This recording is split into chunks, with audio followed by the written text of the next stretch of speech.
Hello everyone. आज का हमारा टॉपिक है विद्युत धारा और इसके प्रभाव। यह पूरा टॉपिक हमारा एनसीईआरटी बेस्ड रहेगा और इस टॉपिक में हम लोग जानेंगे कि विद्युत धारा का जो तापीय प्रभाव होता है वो क्या होता है, और विद्युत धारा का चुंबकीय प्रभाव क्या है, और विद्युत फ्यूज क्या होती है और किस प्रकार इनको बनाया जाता है और उनका क्या यूज होता है, और विद्युत चुंबक कैसे वर्क करती है, और विद्युत घंटी क्या होती है। यह मेरी क्लास 6 है। जो हमारी सीटेट साइंस पेपर 2 के लिए सीरीज चल रही थी उसकी क्लास 6 है। और इस टॉपिक को करते समय हम लोग विद थ्योरी करेंगे और उसके एग्जाम्पल्स भी जानेंगे और पी वाई क्यू भी सॉल्व करेंगे। जो आपके प्रीवियस ईयर एग्जाम्स में क्वेश्चंस पूछे गए उन क्वेश्चंस को आप सॉल्व करेंगे और विद एग्जाम्पल्स ये टॉपिक रहेगा। विद्युत धारा धारा का तापीय प्रभाव, heating effect of electric current. Electric current जो होता है उसका हीटिंग इफेक्ट क्या होता है। जब किसी तार तार से कोई विद्युत धारा प्रभावित होती है या बहती है तो वह तार तप्त हो जाता है या गर्म हो जाता है, तो इसे हम विद्युत धारा का तापीय प्रभाव कहते हैं। मतलब किसी भी तार का गर्म होना विद्युत धारा का तापीय प्रभाव होता है। तो इसके जो उदाहरण होते हैं वो क्या क्या होते हैं। विद्युत heater, electric iron, geyser, water heater, electric kettle, toaster, immersion rod. Immersion rod क्या होती है, जो मोस्टली आपने घरों में देखी हुई पानी गर्म करने की जो रॉड होती है इसको बाल्टी में डुबोया जाता है, वो होती है इमर्सन रॉड। अब जो हमारे जो विद्युत के जो आइटम है, इलेक्ट्रिक हीटर है, इलेक्ट्रिक आयरन है, तो ये गर्म किस वजह से होती है, विद्युत धारा किसके अंदर प्रभावित होती है। तो क्या होता है कि इनके अंदर क्या होता है, इनका जो सबसे मुख्य भाग होता है हीटिंग एलिमेंट। ये सभी आइटम्स के अंदर में एक हीटिंग एलिमेंट पाया जाता है जिसकी वजह से ये गर्म होते हैं। और क्या होता है, इस हीटिंग एलिमेंट्स के अंदर विद्युत धारा प्रभावित होती है, फिर ये हीटिंग एलिमेंट्स अपना जो तापीय गुण है वो दिखाता है। तो ये हीटिंग एलिमेंट्स किस किस धातु का बना होता है। एक धातु होती है नाइक्रोम, जो एक मिश्र धातु है। वो नाइक्रोम क्या है, दो धातुओं से मिलकर बनी होती है। कि निकल धातु होती है इसमें 80% पाई जाती है, क्रोमियम होता है वो 20% पाया जाता है। तो क्या है, नाइक्रोम एक मिश्र धातु, ये भी आपको याद रखना है। तो मोस्टली क्या होता है, जो हीटिंग एलिमेंट जो आपके इलेक्ट्रॉनिक आइटम्स के अंदर पाया जाता है वो नाइक्रोम का बना होता है। अब आपसे जो एग्जामिनर सी टेट में किस प्रकार से क्वेश्चन पूछती है कि जो नाइक्रोम होता है वो किस प्रकार की धातु है, इसमें पूछ लिया जाता है। या नाइक्रोम किसके धातु से मिलकर बना होता है। या फिर ये पूछा जाता है कि जो आपके विद्युत हीटर है और टोस्टर है उसका कौन सा भाग है, या मतलब किस कारण वो मतलब गर्म होती है। या जो नाइक्रोम है उसका गलनांक और प्रतिरोध कितना होता है। इस तरह से घुमा के क्वेश्चंस पूछे जाते हैं। और जो बच्चे 6, 7, 8 क्लास के में पढ़ रहे होते हैं उससे इस प्रकार के क्वेश्चन पूछा जाता है, विद्युत धारा का तापीय प्रभाव क्या है, तो उनको प्रॉपर थ्योरी पूरी लिखनी होती है। लेकिन कंपटीशन में अलग तरीके से क्वेश्चन पूछे जाते हैं। तो जैसे क्या होता है कि आपने विद्युत हीटर को देखा, इसमें एक रॉड लगी होती है, गर्म हो रही है, ये आपको दिखाई। कुछ जो इलेक्ट्रिक आइटम होते हैं उनके तो हमें जो हीटिंग एलिमेंट है वो दिखाई दे रहे होते हैं, वो हमें दिखते हैं कि गर्म हो रहा है और इसकी वजह से ये गर्म हवा दे रहा है। ये कुछ जो हमारे आइटम्स होते हैं जैसे इलेक्ट्रिक आयरन होती है, जो हमारी प्रेस होती है, उसके अंदर तो हमें दिखाई नहीं देता कि वो मतलब किस कारण का मतलब उसका हीटिंग एलिमेंट कौन सा होता है। हमें तो एक मेटल की प्लेट दिखाई देती है। तो क्या होता है, जो मेटल की प्लेट होती है उसके अंदर एक हीटिंग एलिमेंट पाया जाता है जिसके कारण वो हीटिंग एलिमेंट गर्म होता है, जिससे जो मेटल की प्लेट है वो गर्म होती है।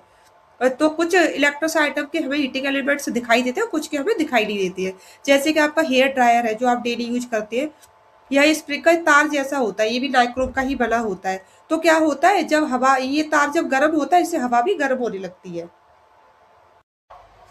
नाइक्रोम के ऊपर आपके सीटेट में कई बार क्वेश्चंस पूछे गए हैं। तो पहले ये समझ लीजिए इसका प्रतिरोध क्या होता है और गलना क्या होता है। तो प्रतिरोध क्या होता है कि तार के अपने भीतर बहने वाली बिजली को रोकने, मतलब बिजली का जो करंट है जो तार के भीतर बहता है उसे स्वाभाविक रूप से कितना ताकतवर, तार के अंदर कितनी क्षमता है उस बिजली के करंट को सहने की, यह तार की लंबाई या मोटाई पर निर्भर नहीं करता है। तो क्या होता है कि इसका जो नाइक्रोम होता है उसका उच्च प्रतिरोध पाया जाता है उसके अंदर। तो प्रतिरोध मतलब तो इसकी ताकत ताकत कितनी है उसके अंदर।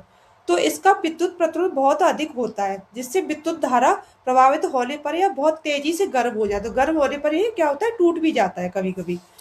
और क्या होता है, इसमें उच्च गलनांक पाया जाता है, मतलब प्रतिरोध भी उच्च पाया जाता है और गलनांक भी उच्च पाया। गलनांक बोलता है मेल्टिंग पॉइंट, मतलब किस टेम्परेचर पे जाके मेल्ट हो जाता है।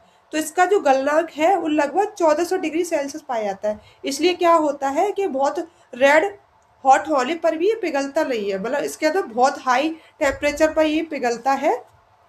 और ये पूरा इसका जो टेम्परेचर कभी कभी पूछ लिया जाता है आपसे कि डायक्रोम का गलनांक कितना होता है। डायक्रोम का गलनांक 1400 डिग्री सेल्सियस होता है। इससे ऊपर जाने पर ये पिघल जाता है पूरा।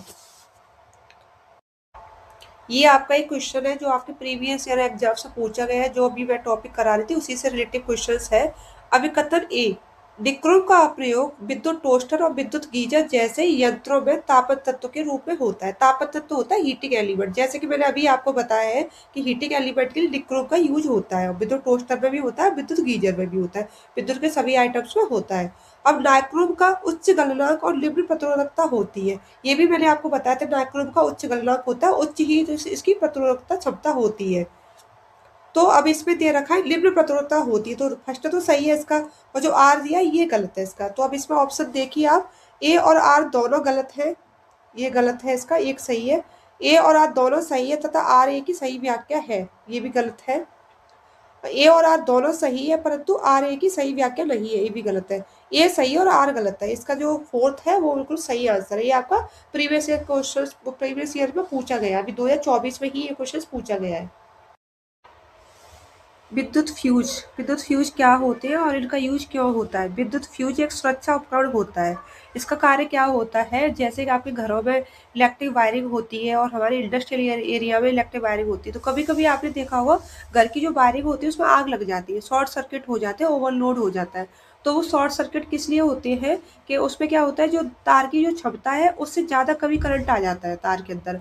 तो क्या होता है कि अगर आपको शॉर्ट सर्किट से बचना है और ओवरलोड से बचना है तो उसके लिए क्या होता है, विद्युत फ्यूज लगाए जाते हैं। विद्युत फ्यूज क्या कार्य करते हैं कि इनके अंदर ये वाला जो धारा का प्रवाह है उसको रोक देते हैं। तो जब परिपथ में धारा अधिक बहने लगती है, जो परिपथ जो पाथ होता है, इलेक्ट्रिक पाथ होता है, उसमें जब धारा अधिक बहने लगती है, तार की क्षमता से ज्यादा धारा आ जाती है, तो फ्यूज में लगा पतला धातु का तार पिघल जाता है। तो हम लोग घर में इस तरह के कुछ फ्यूज लगाते हैं, इसके अंदर एक धातु का तार लगा होता है, तो ये तार क्या है, पिघल जाता है। जब ये तार पिघलता है तो विद्युत धारा रुक जाती है, जिससे क्या होता है कि आग लगने का और उपकरण खराब होने का खतरा टल जाता है। जो हमारे घर में इलेक्ट्रॉनिक उपकरण, टीवी, कूलर, फ्रिज, एसी होते हैं, वो खराब होने से बच जाते हैं और वायरिंग में आग लगने का खतरा अब खत्म हो जाता है, क्योंकि ये तार पिघल के टूट जाता है, जिससे कि धारा का प्रवाह रुक जाता है। और कभी कभी सीटेट में पूछा जाता है जो फ्यूज तार होता है वो किससे बनाया जाता है, तो फ्यूज तार एक मिश्र धातु से बनाया जाता है। और वो मिश्र धातु कौन कौन सी होती है, टिन होती है और लेड होता है। तो ये एक तार है जो इसके अंदर पाया जाता है, ये मिश्र धातु से बनाया जाता है। लेकिन इसके ऊपर का जो कवर है वो चीनी मिट्टी का होता है या कांच के होल्डर होते हैं, इसके अंदर ये तार लगाया जाता है। और तार का जो गलनांक है बहुत कम होता है, बहुत कम इसलिए होता है कि वो कम गलनांक में वो जल्दी पिघल के टूट जाएगा। जब धारा का प्रवाह अधिक होगा तो तुरंत वो पिघल के टूट जाएगा, और जिससे क्या है, धारा का प्रवाह रुक जाएगा। और कभी कभी सीटेट में पूछा जाता है मिश्र धातु का गलनांक कितना होता है, जो फ्यूज तार है उसका गलनांक कितना होता है, उसका गलनांक होता है 183 डिग्री सेल्सियस होता है, ये आपको याद रखना है।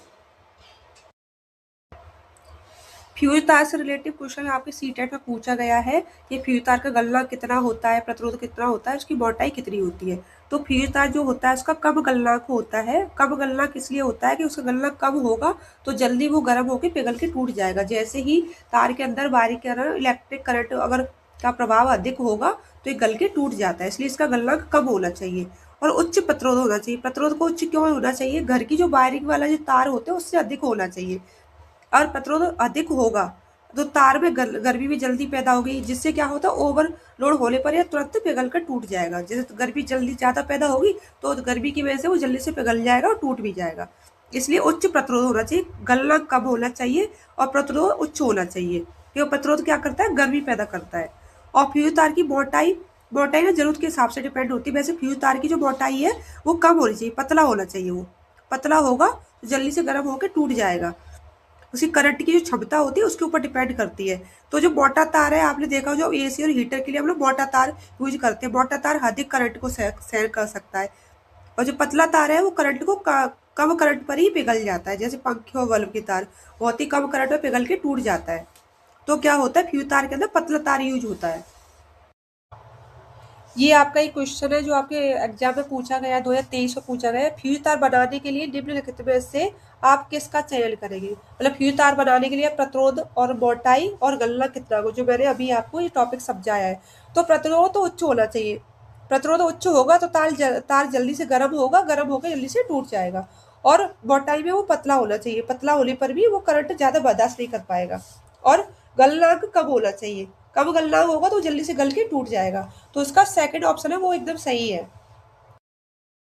विद्युत धारा का चुंबकीय प्रभाव, magnetic effect of electric current. ये क्या होता है मैग्नेटिक इफेक्ट? जब किसी तार से बिजली गुजरती है या इलेक्ट्रिक जो करंट है वो किसी तार से होकर गुजरता है, तो क्या होता है उस तार एक चुंबक की भांति व्यवहार करने लगता है, जिससे क्या होता है उसके चारों ओर एक चुंबकीय क्षेत्र बन जाता है या मैग्नेटिक फील्ड बन जाता है, जिसे हम लोग विद्युत धारा का चुंबकीय प्रभाव कहते हैं। इसको उदाहरण के द्वारा हम किस प्रकार समझेंगे कि जब किसी तार से, ऐसे आप एक तार लीजिए जिसमें करंट बह रहा हो या जो होता है ना इलेक्ट्रिक करंट है उसमें होके गुजर रहा हो, तो जब हम कंपास को उसके पास लेके जाते हैं तो कंपास की सुइयां हिलने लगती है, जिससे पता चलता है कि बिजली और चुंबकत्व आपस में जुड़े हुए हैं। तो ये आप एक डायग्राम है जिससे आपको पता चलेगा कि ये आपकी जो रेज बनी हुई है ये इलेक्ट्रिक करंट है। इसको जिसके आसपास हम जब अपने चुंबक को लेके गए तो चुंबक साउथ और नॉर्थ पोल शो करने लग जाती है, इस तरह से उसकी सुइयां हिलने लगती है और नॉर्थ और साउथ डायरेक्शन शो करती है। चुंबकीय प्रभाव के क्या क्या उदाहरण होते हैं? चुंबकीय प्रभाव किस किस चीज में शो होता है? विद्युत चुंबक में शो होता है, जो क्रेन से भारी लोहे का सामान उठाने का कार्य करती है। विद्युत घंटी है, इसमें मैग्नेटिक जो फील्ड है वो काम करता है। विद्युत मोटर है और स्पीकर है। विद्युत चुंबक किस प्रकार से कार्य करती है? जब एक लोहे की कील लीजिए, जब एक लोहे की हम कील लेते हैं तो उस पर हम एक तार लपेट लेते हैं, उसे विद्युत धारा को प्रवाहित करने पर क्या होता है, वह चुंबक की भांति व्यवहार करने लगता है। जो लोहे की कील होती है जिसपे हमने एक तार को लपेटा है और जिसमें विद्युत धारा प्रवाहित करते हैं, तो जो लोहे की कील है वो चुंबक की भांति व्यवहार करने लगती है।